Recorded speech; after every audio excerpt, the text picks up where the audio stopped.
Bonjour tout le monde, aujourd'hui en présentation le Jeep Cherokee, le magnifique Cherokee 2016. Puis ce qui le distingue, comme vous pouvez le voir, le décal noir qu'on a sur le capot, la calandre avec les contours charcoal au lieu du chromé comme dans le Limited, les crochets de remorquage rouge des deux côtés.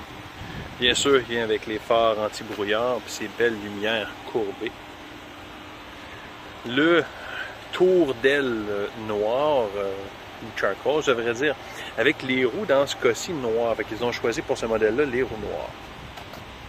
La couleur du logo Cherokee qui est charcoal aussi, comme les bas de porte. Au noir, le logo Trailhawk, vous pouvez bien voir. La caméra de recul qui vient avec ce modèle-là, le hitch avec les branchements. Mais celui-ci vient avec le haillon électrique. On va l'ouvrir quand même. Comme vous voyez, c'est automatique.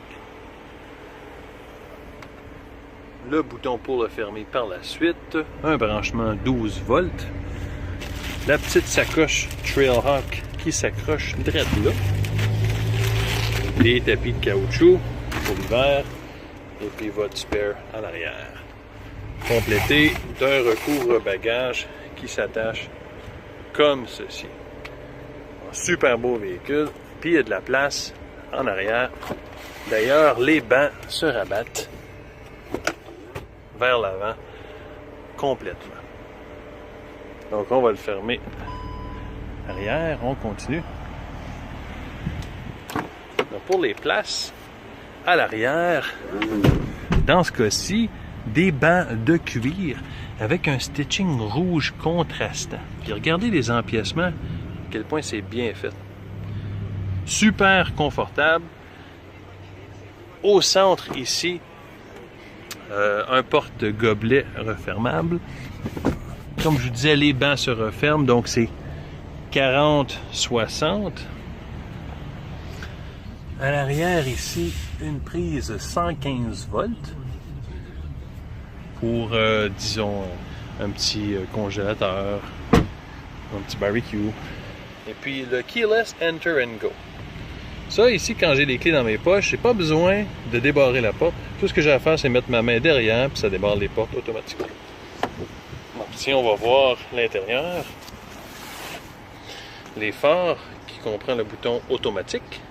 Donc sur automatique, tout ce que vous avez à faire, c'est le laisser en fonction tout le temps.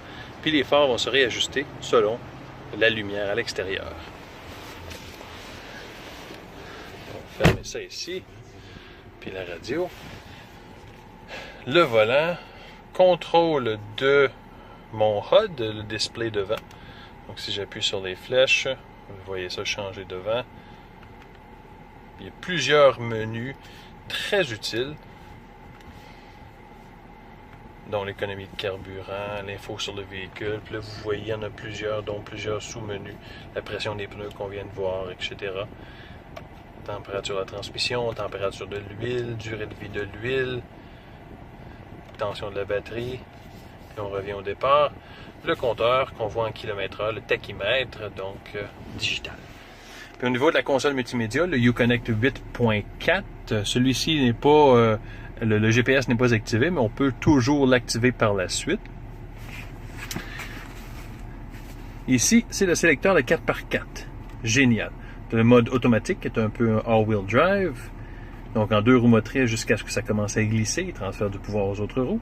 Snow qui est dans 4x4 avec l'anti-patinage. Sport qui est pour une journée comme aujourd'hui, super beau.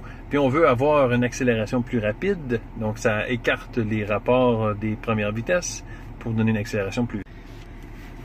Sand mode, c'est quand on n'a pas de traction et puis c'est l'été, dans des belles conditions quand même, mais qu'on a besoin de 4x4 sans l'antipatinage. Puis rock, c'est quand on est en montagne puis qu'on escalade des gros rochers. Ça nous permet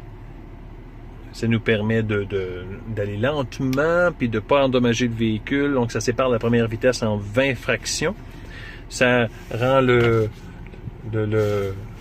power steering un peu plus stiff. Et puis on peut barrer le différentiel ici. C'est un limitateur de vitesse en terrain plat mais accidenté. Un limitateur de vitesse en descente. Puis votre four-wheel drive low pour tirer dans des difficultés, dans des conditions plus difficiles. Automatique bien sûr. Puis des branchements SD, USB, auxiliaire, port 12 volts. La console multimédia est super simple à opérer. Radio, média, contrôle de banc chauffant, volant chauffant. Toutes des applications qui sont disponibles d'ailleurs, qui sont pas que plug and play, mais qui sont drag and drop. Donc si jamais je veux prendre celui-ci, puis je le tire, puis je le mets dans le coin. On peut changer ça à notre guise selon nos préférences. À l'avant, les bancs qui sont brodés Trailhawk. Super beau. Dans ce cas-ci, il y a un toit ouvrant.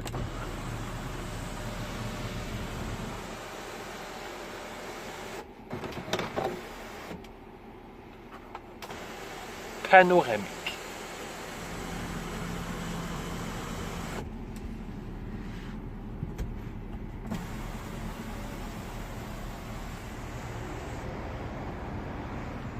Donc c'est génial au niveau du toit ouvrant.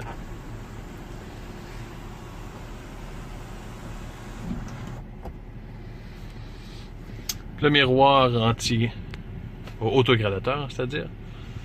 Et puis il y a aussi le microphone dans le miroir pour le Bluetooth.